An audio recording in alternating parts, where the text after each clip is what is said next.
Kalau saya dulu waktu di tes di Jambi gak ditanyain, orang Teran kumpul. Iya, Saya dicap sebagai orang Teran orang di Trump. sana. Tapi yang kita tidak boleh marah. Yang kita cari hasil akhir, bukan emosi saat itu. Iya.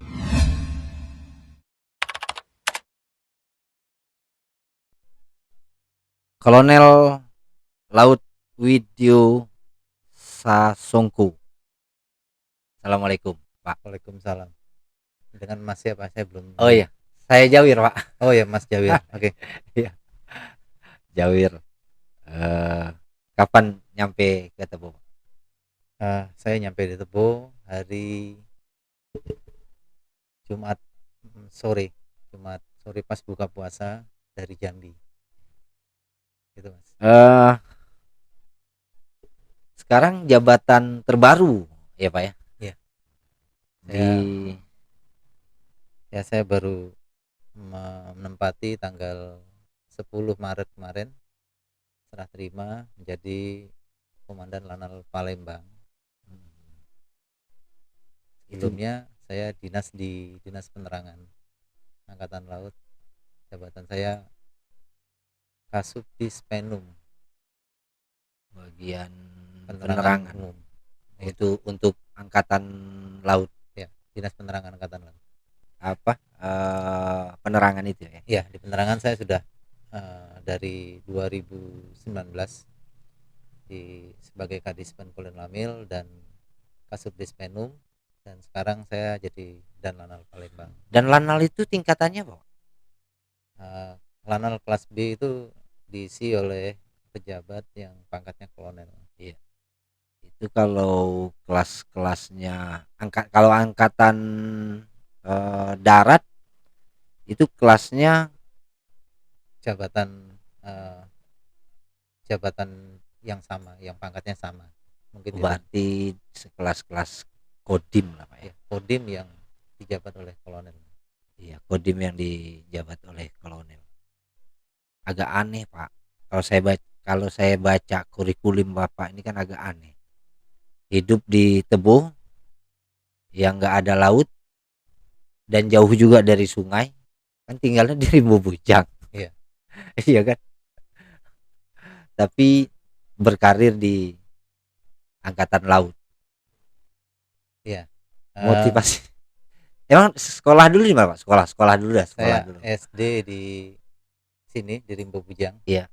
76. SMP saya di Jakarta, SMP 107, Iya. dan SMA 1 Rimbo Bujang.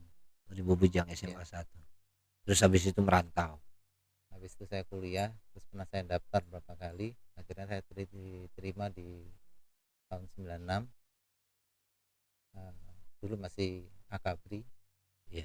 terus mungkin dari seleksi terpilih masuk angkatan laut, jadi saya bergabung di angkatan laut dan lulus tahun 99. Tahun 99. Ya, Di tugasnya di. pertama di Armada Timur, pindah ke Armada Barat, terus pindah ke Lanal Sabang di Aceh. Waktu itu Iya. mulainya rame Aceh 2003 2004. Iya. Terus pindah ke Lantamal 1, terus pengasuh AAL, pindah lagi ke Kolin Lamil, dan ya terus sampai ke Armada 1 lagi, terus ya berlanjut terus lah itu. Itu kalau saya kan agak blank nih Pak. Kalau soal soal apa? Soal jenjang pendidikan di angkatan laut kan. Kalau itu sama, kalau Bapak sama kayak Akmil gitu-gitu juga Pak ya? Iya, sama. Akmil tahun berapa Pak? 99. Oh, 99 Lulusnya itu tahun masuk. Oh, 99. masuk itu langsung Akmil Bapak. Ya, ya, kalau di angkatan laut namanya Akademi Angkatan Laut. Iya, Akademi Angkatan Laut ya. Kalau di udara namanya Akademi Angkatan Udara. Iya, iya, iya, iya, Tapi iya. kalau di angkatan darat namanya Akademi Tahun Militer. berapa Bapak bisa masuk apa Akademi Angkatan Laut? Masuk 96. Berarti lulus 99. nggak, maksudnya lulus SMA. Enggak. Saya masih kuliah dulu sebelumnya. Oh, Nah, gitu. jadi masuk seleksi yang lulusnya tahun 96. Iya, iya. Terus pendidikan 3 tahun, lulus 99 gitu. Kepikiran, ya saya bilang tadi, yang saya tanya tadi itu Pak, agak aneh kan, dari kecil nggak mengenal apa, kelautan, kok seujuk-ujuk masuk ke angkatan laut, bisa jadi komandan, eh, komandan apa, dan lanal Pak ya. Ya, Dan lanal itu motivasinya apa sih Pak? ya dulu ngikutin aja karena memang tidak mengenal matra laut, karena kan orang Iya. Rimbo Bujang kan tidak tahu. Iya makanya kan, Nah, tapi kan taunya kan kalau angkatan darat umpama, kalau umpama memang angkatan kan, angkatan darat atau polisi apa segala macam kan, ini kan ya sungai jauh, Rimbo Bujang sungai jauh, dari kecil sampai SMA kan lumayan, harus sebenarnya kan harus mengenal bener kan Pak. enggak juga karena waktu seleksi itu kan yang menentukan mungkin hasil penilaian. Iya, iya, iya. Jadi itu yang akhirnya bakatnya yang bisa masuk kemana gitu. Jadi akhirnya mungkin terpilihnya di angkatan laut. Di angkatan laut Hmm. tahun 99, 96 masuk, 96 masuk, lulus lulus 99. 99. Sekarang sudah menjadi komandan pangkalan angkatan laut. Kalau kerja-kerjanya apa sih Pak? Kalau yang Pangkalan gitu-gitu. TNI, Pangkalan TNI TNI AL Palembang. Palembang. Ya, Kalau kerja-kerjanya seperti itu apa sih Pak sebenarnya? dia tugas pokoknya Iya, itu sebagai pangkalan itu adalah mendukung operasional kayak kapal perang SSAT kita, sistem senjata armada terpadu. Jadi ada unsur-unsur kita mendukung KRI yang masuk ke wilayah untuk melaksanakan uh, review, replacement, perbaikan, iya. dan lain-lain. Jadi gitu. Fungsi lainnya adalah uh, keamanan laut terbatas, KAMLA terbatas. Kalau wilayah wilayah kerja Bapak? Wilayah kerja saya itu dari Palembang sampai Provinsi Jambi, di Sumatera Selatan dan Jambi. Jadi kalau lautnya dari Tungkal sampai Mesuji, itu Iya, wilayah Mesuji. covernya. Nah itu yang dioperasikan. Pernah Bapak masuk ke wilayah laut Tungkal? Kemarin saya eh, kemarin sebelum kunjungan presiden saya sudah ke Tungkal, Hmm. sudah ke Muara Sabak, sudah bertemu dengan Forkompinda daerah, Iya, iya, dengan iya. Bupati Tanjab Tim, berkomunikasi bagaimana uh, operasional pos angkatan laut yang berada di wilayah. Pos-posnya ada di sana Ada, Pak ya. ya ada. Wilayah kerjanya sampai sampai ke arah, sampai ke Sabak, Ya, Tungkal, Tanjab juga Pak ya. ya, Tanjab Barat, Tungkal ada, Sabak, Nipah Panjang, Kampung Laut. Nah, itu kita ada operasi di situ. Pos kita di situ. Hmm. Kalau yang paling paling apa namanya ya, kerja-kerja seperti itu yang paling urgen, yang menjadi atensi benar di angkatan laut itu apa sih Pak? Maksudnya gimana? Artinya kan kalau umpama ada, ini maaf ngomong ini Pak, saya kan agak blank-blank, bener blank ini kalau cerita yang gini-gini kan Eh, sebenarnya kan blank. Kalau umpama ada nelayan dari luar gitu, fungsinya di angkatan laut juga nggak yang gitu-gitu? ya kan semuanya ada prosedur. Iya, Ya, kalau nelayan asing iya, kan nelayan berarti asing mainnya gitu. bukan, operasinya bukan di dekat pantai. Berarti ada unsur kita yang operasi di situ. Tapi bukan lanal. Ada unsur yang lain, unsur gugus tempur laut dan gugus keamanan laut, Oh dan gitu. operasi rutin dari armada. Jadi sudah ada sektor-sektornya. Sektor-sektornya Ya, sudah ada ya. segala macam. Kalau kita keamanan laut terbatas, jadinya sampai 12 mil saja. Oh kalau umpama udah 12 mil lebih itu ada yang lain lagi. Ya, sudah ada unsur lain, sudah ada yang beroperasi sektornya. Betah Bapak ya Pak? Ya Atau harus betah, harus betah. dinikmati, Iya harus dinikmati. dinikmati benar-benar.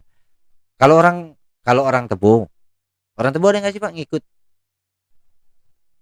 Orang Tebo Ah, ada orang kita orang Tebo ada. ada ya Nah, yang ikut apa angkatan laut gitu. ada kawan saya Pak PL2 ya kalau nggak salah, Samsuri dulu dia dari anak 8 ada juga. Hmm. Cuman nanti ke depan eh, pos-pos angkatan lautnya akan diisi oleh personil rekrutmennya dari daerah tersebut. Itu Bapak Kasal punya program eh, rekrutmen untuk pengisian pos-pos dari daerah tersebut Iya. ke depannya. Tapi mungkin untuk Tebu nggak ada, karena di Tebu nggak ada posnya. Iya. Ya makanya kalau umpama ada pos paling kan kalau umpama masuk lagi wilayahnya sungai kan gitu. Iya, emang di sungai, masuk ke sungai. Iya. Itu bisa masuk, Pak. Iya, kampung laut itu kan masih di dalam sungai, Iya. masih Enggak dekat. maksudnya kalau benar-benar sungai kayak kayak Tebo dengan Jambi lah kan. Jambi kan lebih banyak kan wilayah-wilayah yang dimasuki oleh barisan-barisan untuk Sungai Batanghari gitu-gitu. Itu nggak Kita bisa masuk wilayah kayak gitu-gitu nggak kita bisa. bisa di Jambi kita ada namanya Posmat Talang Duku yang mungkin akan diresmikan jadi pos angkatan laut di Talang Duku, menunggu peresmian dari pengesahan itu ada. Jadi di Talang Duku kita punya pos juga. Apa suka dukanya Pak kalau yang kayak gini-gini Pak? Ya suka dukanya ya, ya semuanya pasti suka lah. Sementara itu yang ada enak dan enak sekali. Iya. Ya udah dinikmati. Yang jelas satuannya kecil. Ke depan Oh mungkin akan satuannya kecil gitu kecil Pak ya. kecil. Kalau pergi berlayar begitu-begitu ada Pak? Ada tuh orang yang dinasnya di KRI. Bapak pernah di situ? Saya pernah di KRI. Pernah di KRI? Pernah. Tahun berapa? Dari Mulai lulus pertama. ya, karena di TNI AL itu ada berapa korps. Jadi ada korps laut, korps teknik, Iya. elektro, administrasi, dan marinir. Itu yang di akademinya. Nah kalau yang pelaut udah pasti masuk kapal, semuanya leda masuk kapal kecuali marinir masuk batalion. Iya. Nah, tapi berjenjang waktu nanti ada batasannya keluar dari kapal selesai penugasan. Kalau pelaut itu biasanya sampai jenjang, sekarang sudah sampai jenjang kolonel pun ada yang di laut, ada yang di kapal jadi komandan. Sampai itu Bapak pernah eh, bukan jalan sih, ikut dalam kapal-kapal laut itu paling jauh kemana Pak? Kalau Batu Taruna itu ada namanya layar dengan Dewa Ruci, itu sampai ke Amerika. Oh pernah Bapak sampai ke sana. Oh jauh ya udah ya. Itu Berapa hari itu Pak? Batu Taruna pulang pergi 5,5 bulan lah kira-kira. 5,5 bulan ke sana. Iya. Sampai ke kapal selam Pak ya? Kapal selam tidak, karena Oh. kapal selam itu ada kekhususan, jadi harus kursus dulu, harus Oh disekolahkan ada dulu. lagi Pak ya. Jadi Gitu-gitu. setelah lulus jadi prajurit harus seleksi lagi untuk jadi pengawal kapal selam. Jadi tidak langsung bisa ditunjuk gitu, tidak. Harus ada kursus lagi Harus untuk seleksi apa? lagi. Seleksi lagi terus Seleksi. sekolah Ya, lagi gitu ya, Pak. baru masuk. Jadi tidak langsung bisa gitu. Kopaska juga begitu. Komando pasukan kata juga Iya. begitu. Dia harus terus dulu jadi anggota, habis itu dia daftar untuk menjadi Kopaska, seleksi lagi, kalau lulus baru dia bergabung pendidikan dulu. Oh gitu. Panjang ceritanya kalau umpama ada seperti itu perjalanan. Tapi kalau umpama sekarang jabatan yang Bapak pegang, melihat kan sektornya kan ada dua nih Pak. Sektor antara bukan sektor, wilayah kerja ya Pak. Wilayah kerjanya Jambi dengan Sumatera Selatan, Palembang. Wilayah kerja yang Bapak apa? Hal yang paling mencolok, ya maaf ngomongnya Pak, apa sih kejahatan laut? Nah gitu aja lah Pak. Kejahatan laut apa sih yang bisa diminimalisir oleh angkatan laut? Ya macam-macam, kejahatan di laut itu banyak. mulai dari nelayan pun bisa menjadi permasalahan apabila dia mengambil tidak di sektornya, Iya. karena dia ada nelayan Riau mengambil di daerah Palembang mungkin akan jadi masalah. Terus penyeludupan juga itu akan jadi masalah. Iya, Ya, penyeludupan. penyeludupan. Dan kadang-kadang kalau di daerah itu kan ada yang senjata, kalau daerah Lampung Palembang itu senjata rakitan, ya macam-macam. Jadi tinggal perkiraannya saja. Oh, ilegal yang kayak gitu banyak, Pak ya? Ya banyak terjadi, informasinya begitu, banyak terjadi. Hmm. Yang paling apa kan, eh, perdagangan mungkin ya, ilegal perdagangan. Iya. Karena kan kita kan dekat benar dengan Malaysia, dengan Singapura gitu-gitu. Apa segala macam. Luas luas laut yang Bapak eh, kelola ini berapa luasnya, Pak? Nanti dulu aku udah hafal itu. Oh iya, karena masih baru dah. Iya, Baru baru 1 bulan nih. belum sempat ngukur satu-satu itu. Tetapi memang kalau kalau wilayah-wilayah kerjaan lebih banyak ke Sumatera Selatan ya, Pak. Karena Sumat- luasnya lumayan apa ya? Sumatera Selatan dan Jambi itu sama, Iya. sama deh, hampir sama luasnya. Karena kan nanti dari Kuala Tungkal, Sabah, terus ke bawah itu kan. Iya. Potensi-potensi wisata begitu-begitu pasti ada juga. Itu belum diapa karena masih baru itu, Pak ya. Masih baru. Relatif masih baru, terus selama ini memang di Jawa, banyak di daerah-daerah Jawa Bapak kerja-kerjanya wilayah-wilayah Jawa. Iya, nanti sambil jalan saya akan datangin satu-satu itu pos-posnya. Hmm, Memang kewajiban harus mengetahui situasi di masing-masing di wilayah masing-masing pos. kerja, Pak Ya, ya. Kalau di bawahnya itu apa, Pak? Kalau Mama apa dan komandan dan lanal itu kalau di bawahnya apa, Pak? wakilnya itu kalau di Angkatan Laut itu Palaksa, bukan wakil tapi namanya Palaksa, Palaksa. perwira pelaksana. Oh, itu ini yang di bawah Bapak. Ya, Enggak, maksudnya kalau yang di daerah-daerah, Pak. di daerah ada pos-pos. Oh, cuma pos, Pak Ya, ya. Bukan pos-pos. kalau umpama yang kalau tempat lain ini saya bandinginnya tetap angkatan darat sih, Pak. Kalau dibandingkan kalau di bawah Kodim, bawahnya kan ada dan Ramil gitu-gitu kan. Ya, kita Lanal membawahi sebenarnya Babin Potmar, Iya. Bintara Pembina Potensi Maritim. Nah, di daerah pos-pos itu dipimpin oleh Babin Potmar, sama dengan Babinsal gitu. Potensi-potensi soal laut kita harus jaga. Ini kan daerahnya kan daerah ya, Indonesia daerah maritim kan, Pak ya. Iya, Indonesia itu maritim. Kalau Eh, ngelihat Bapak ngelihat potensi-potensi sumber daya alamnya gimana? ya, kalau laut kita tuh cukup luas. Iya. 70% wilayah Indonesia itu laut. Iya. Itu potensinya sangat besar. Cuman masalahnya kan bagaimana kita berpikir ke maritim. Iya. Karena selama ini kalau Bapak Presiden kita mau mengunjungi laut, ya memang kita sekarang aja sampai sekarang mungkin anak sekarang ditanya tolong gambar, yang dia gambar pasti apa? Pemandangan, Ya, apa ya, pemandangan apa? gunung, Nah, gunung, sawah. sawah, Iya. ya, Nggak ada ya. apa.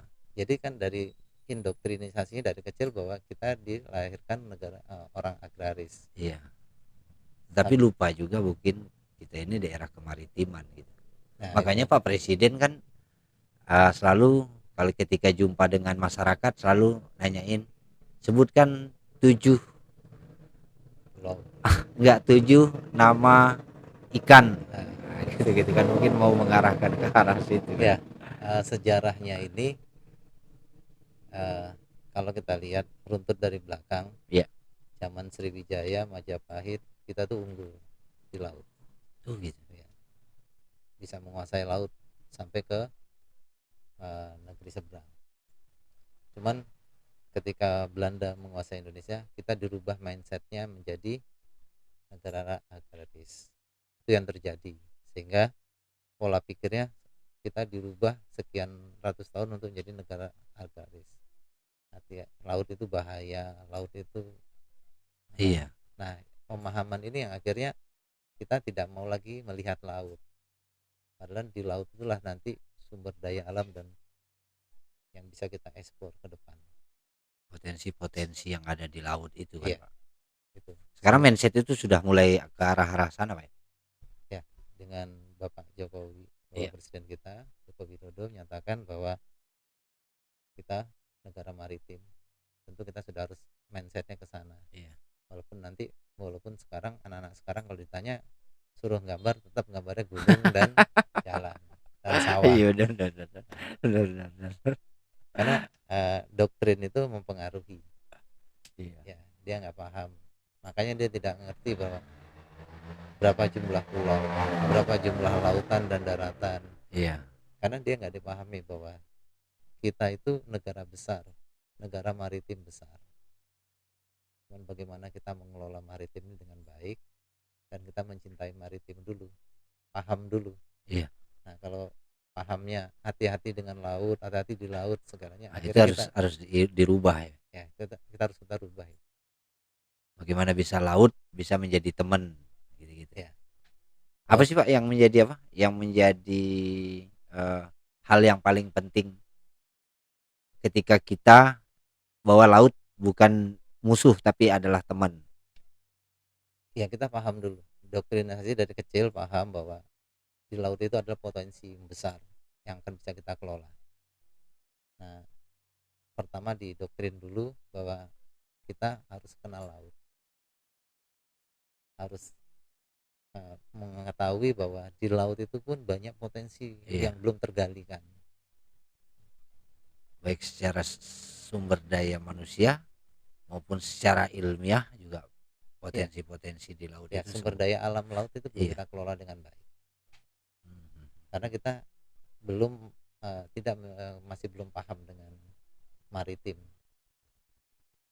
masih takut naik kapal, ya Iya. pemahaman maritimnya memang kurang.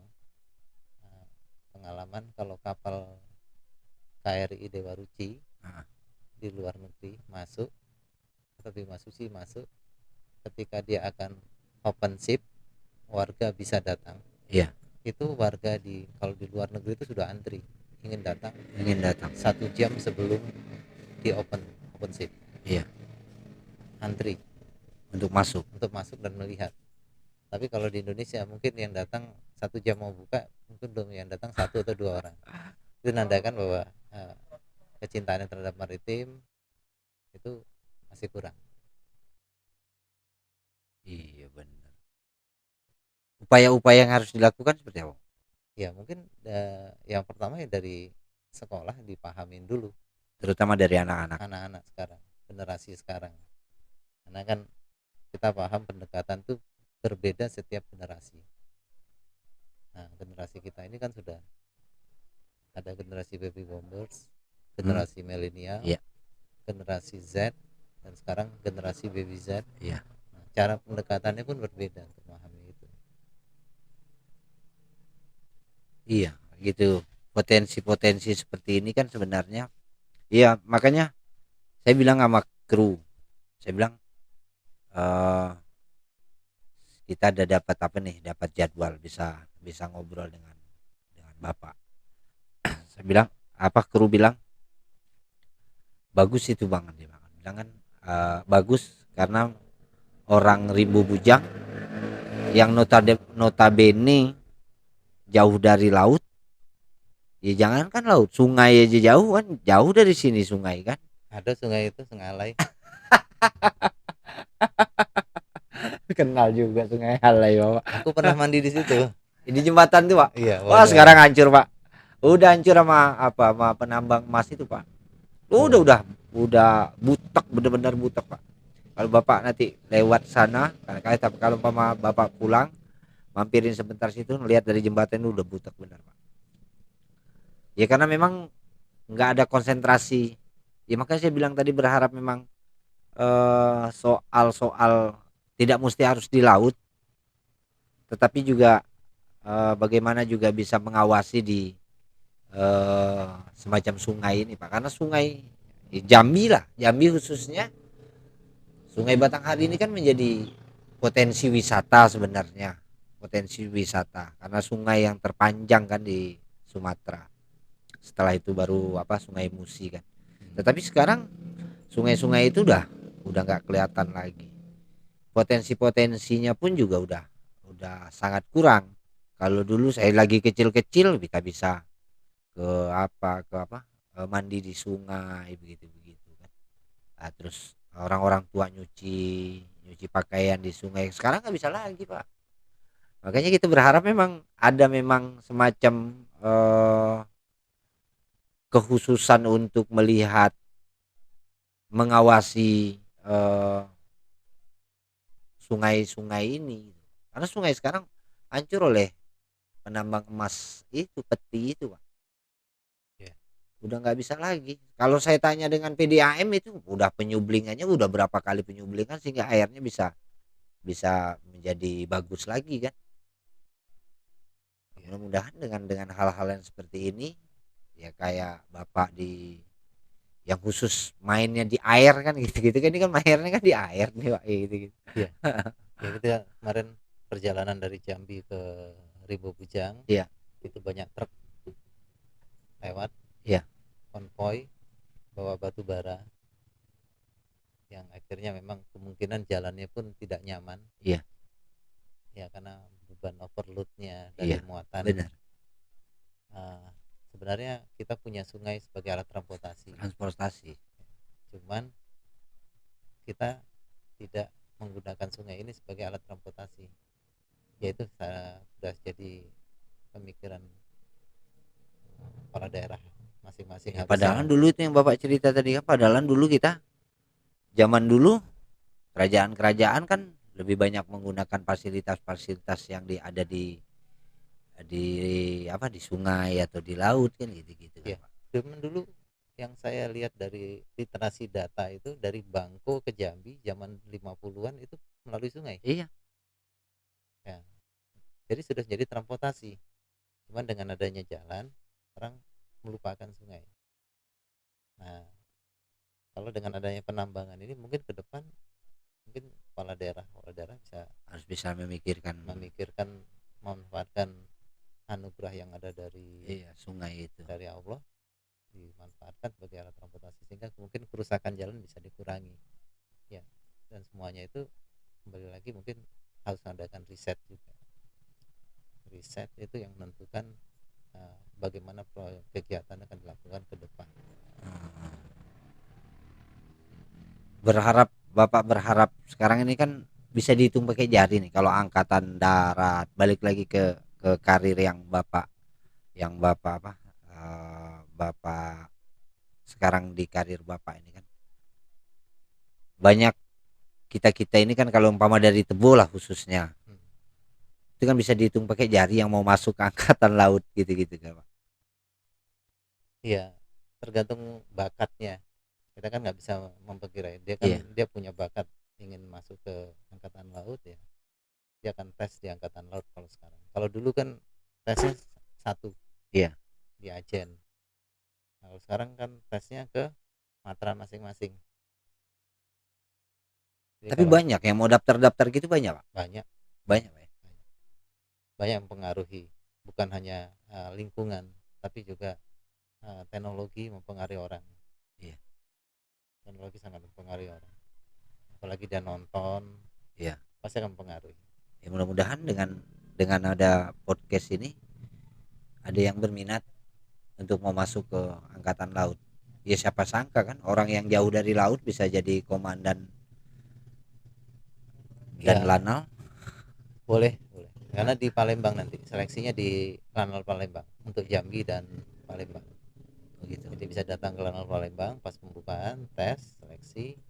Nanti apabila memenuhi kriteria yang dipilih, ya mungkin dia akan melanjutkan tes selanjutnya di Malang atau di tempat yang Lantamal 3 Jakarta.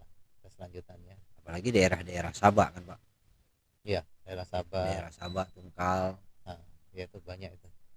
Yang jagain laut-laut. Yang jaga hitung-hitung jaga laut sendiri lah kan. Iya, mudah-mudahan nanti pos kita itu dari kebijakan penerimaan warga sekitar untuk di pos angkatan laut kan jadi terwujud. Artinya sosialisasi harus lebih di apa Pak ya?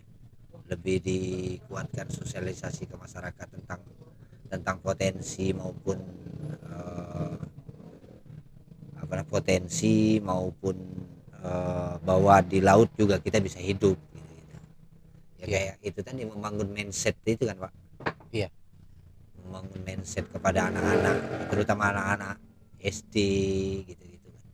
iya benar. Jadi di Tanjab aja, Tanjab Tip itu bupatinya Support. Bang Romi Iya. support sekali.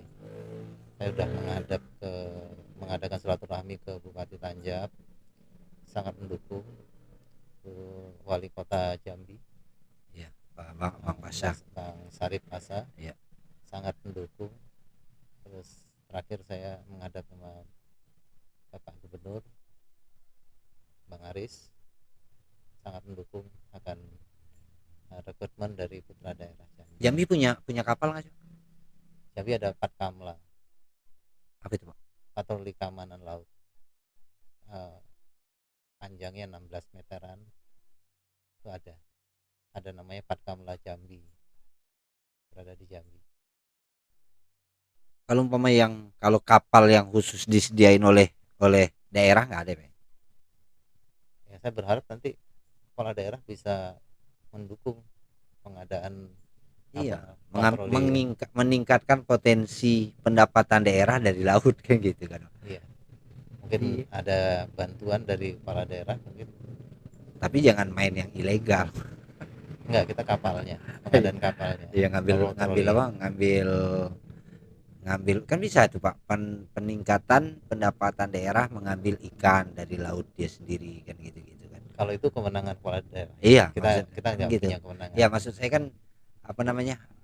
Daerah-daerah kabupaten yang ada lautnya kan bisa didorong ke sana. Ini juga membangun mindset bahwa laut itu juga potensi untuk peningkatan sumber daya pendapatan untuk daerah kan gitu-gitu Iya, kan Pak. Termasuk juga anak-anak kan.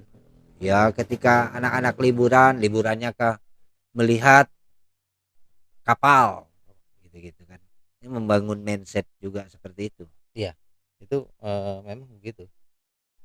Eh, Nokia itu perusahaan besar, itu lahir dari bisnis awalnya ikan salmon. Bagaimana dia mengelola potensi lautnya, potensi alamnya menjadi suatu kekuatan sehingga dia berkembang. Jadi eh, semua tergantung bagaimana pengelolaan dengan baik. Ya mungkin mereka sudah melaksanakan riset. Ya mudah-mudahan di sini sebelum melakukan suatu pengembangan ya harus riset dulu mungkin sehingga akan tepat sasaran dan tepat guna. Kalau Palembang untuk pengawasan lautnya mungkin udah berjalan. Sudah berjalan. Sudah berjalan kan Pak? Jambi juga sudah. Sudah Pak ya? Sudah. Sudah mulai agak mulai itu. Iya, sudah berjalan.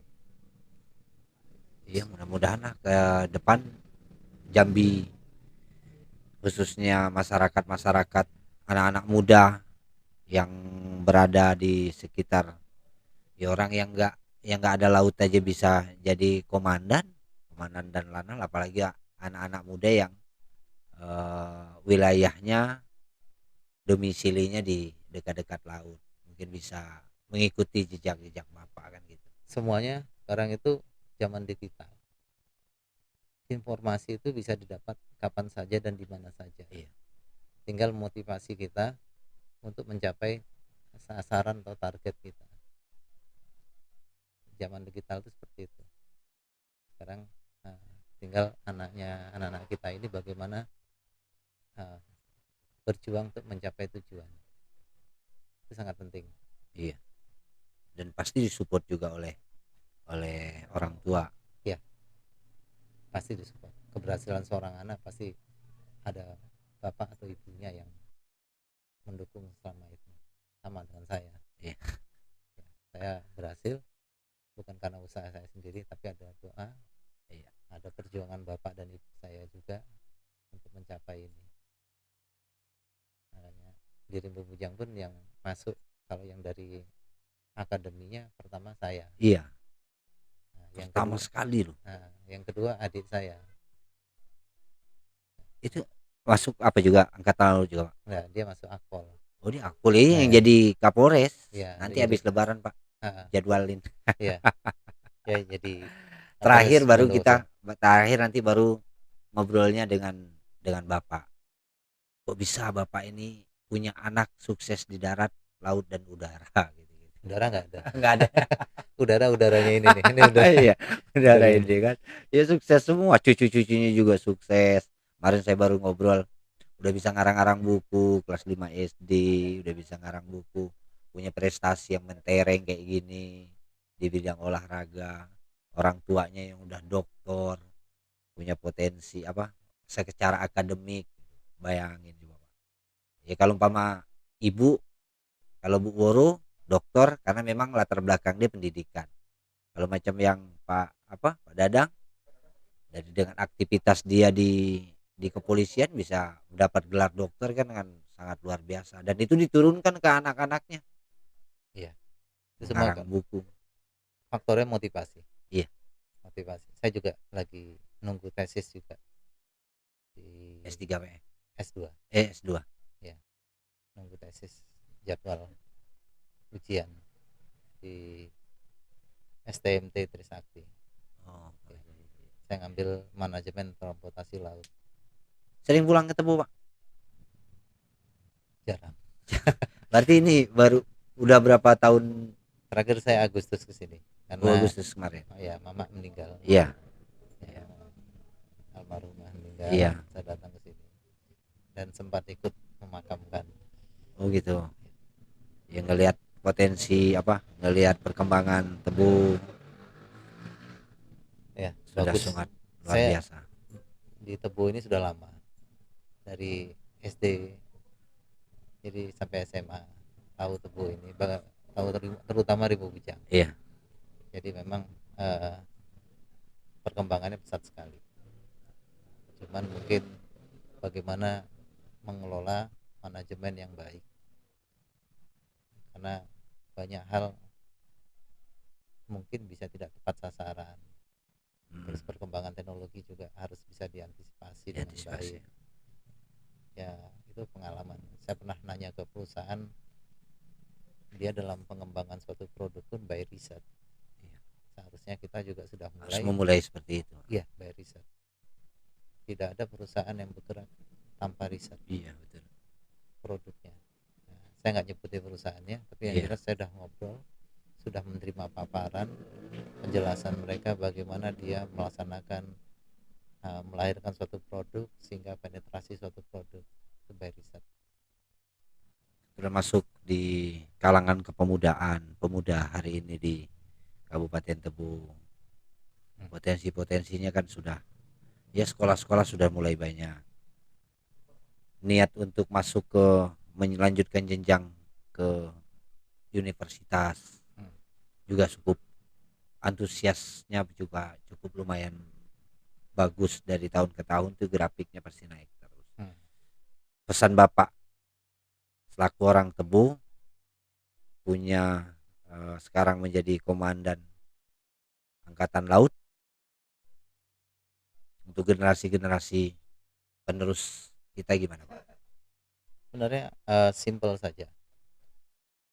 Apa cita-citanya, persiapkan dengan matang, pelajari, dan punya nilai juang, semangat juang yang tinggi.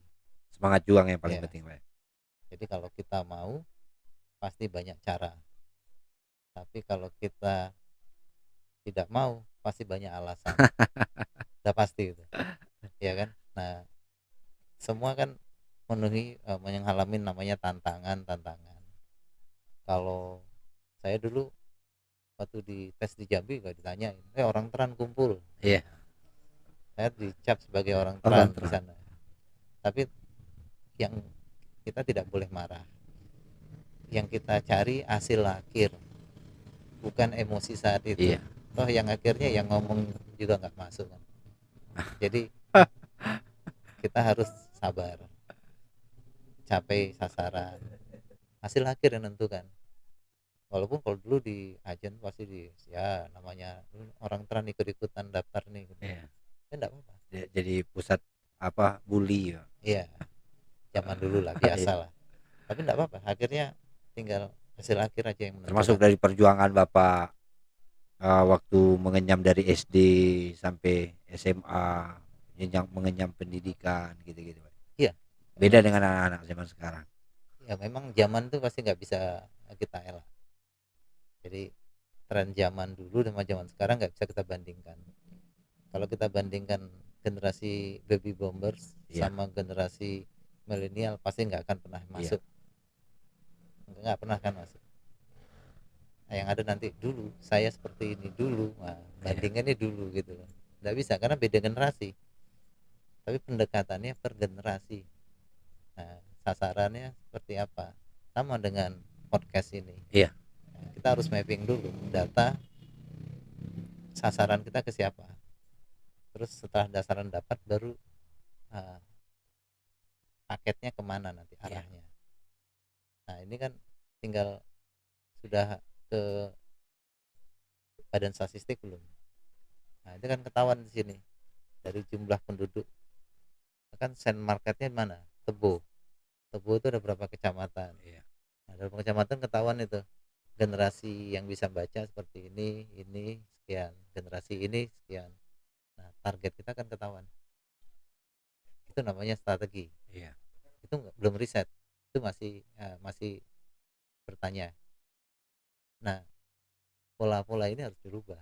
Ya, harus ngikutin pola yang seperti ini iya, targetnya. Karena kalau di Instagram itu generasi milenial itu buka Instagram itu lebih dari 8 detik. Lihat gambar masih bayangin. Ini, ini orang ini ngapain ya? iya, Ya kan? Tapi generasi milenial kurang dari 8 detik. Dia sampai 6 detik. Eh, nah, generasi baby Z itu sampai 6 detik dia. iya, iya, iya, iya. Nah, bagaimana konten itu dibuat menarik? Jadi ada orang akan setelah lihat konten foto itu sudah diedit, menarik dan menjelaskan apa yang sedang dilakukan orang ini. Nah, seperti itu kalau di media. Nah, hal yang sama juga di pemerintahan. Hal yang sama di masyarakat. Jadi pendekatan itu memang sudah pendekatan yang ilmiah lah. Iya. Makanya Tebo ini sudah harus seperti itu ke depan.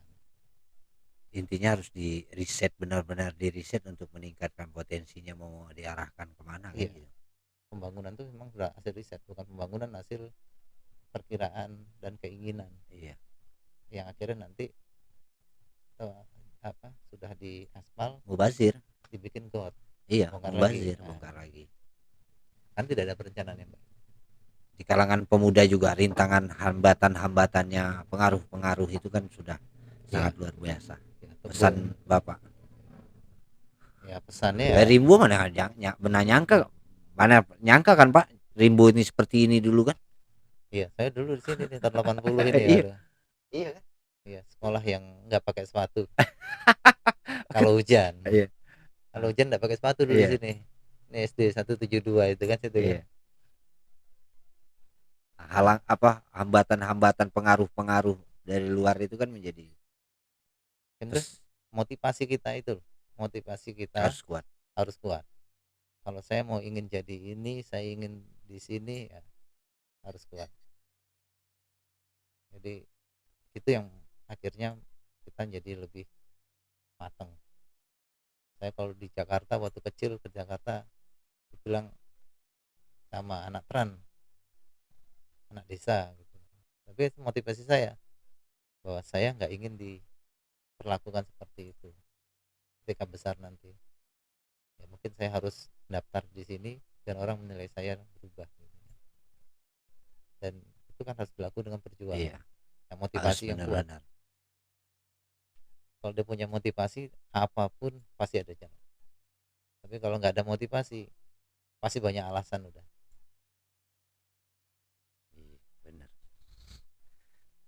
Bapak Kolonel Laut Widyo Sasongko, Iya. terima kasih sudah mampir di channel kami,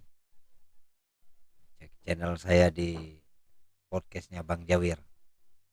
Sehat terus Pak Widyo, sukses karirnya, terutama sukses mengemban amanah yang baru ini, ya amanah yang cukup lumayan agak berat karena punya wilayah, ada 2 wilayah, sering-sering main ke Tebo, lihat-lihat apa perkembangan kami di Tebo ini. Terima kasih Mas. Terima kasih. Nanti insya Allah kalau saya ketemu lagi, saya akan konfirmasi lagi informasi Iya, kedatangan. sama-sama. Kita akan ngobrol lagi yang lebih rileks lagi, Iya, narasinya mungkin yang lebih menarik. iya lebih menarik. Nah, terutama tentang motivasi lah ya, motivasi kedaerahan. Terima kasih Pak Widinko. Ya, terima kasih Mas. Terima kasih. Assalamualaikum warahmatullahi wabarakatuh. Waalaikumsalam warahmatullahi wabarakatuh.